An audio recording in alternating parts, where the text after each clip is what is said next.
Утрински стихови од Библијата. 5 август.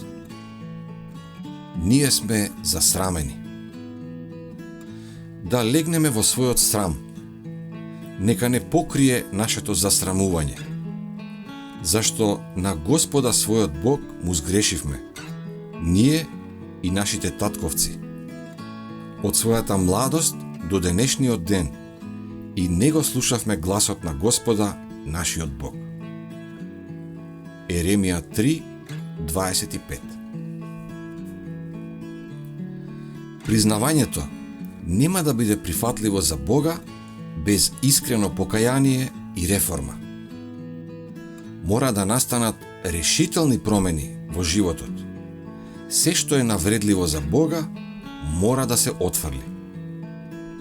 Тоа ќе дојде како резултат на искрено жалење поради гревот.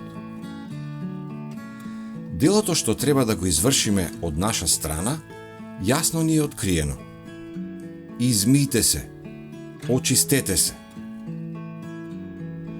Кога гревот ќе ја умртви моралната чувствителност, оној што прави зло, не ги увидува недостатоците на својот карактер, ниту пак ја сваќа стравотијата на злото што го сторил. И, ако не и се покори на силата на Светиот Дух која осведочува, ќе остане делумно слеп за својот грев. Неговите признавања не се ниту искрени, ниту сериозни. Кон секое признавање на својата вина, тој додава оправдување како изговор за своето однесување, тврдејќи дека никогаш не би го сторил она за што е обвинет, кога не би го присилиле на тоа одредени околности. Ниту еден човек не живее само за себе. Срам, пораз и смрт му се случиле на Израел поради гревот на еден човек.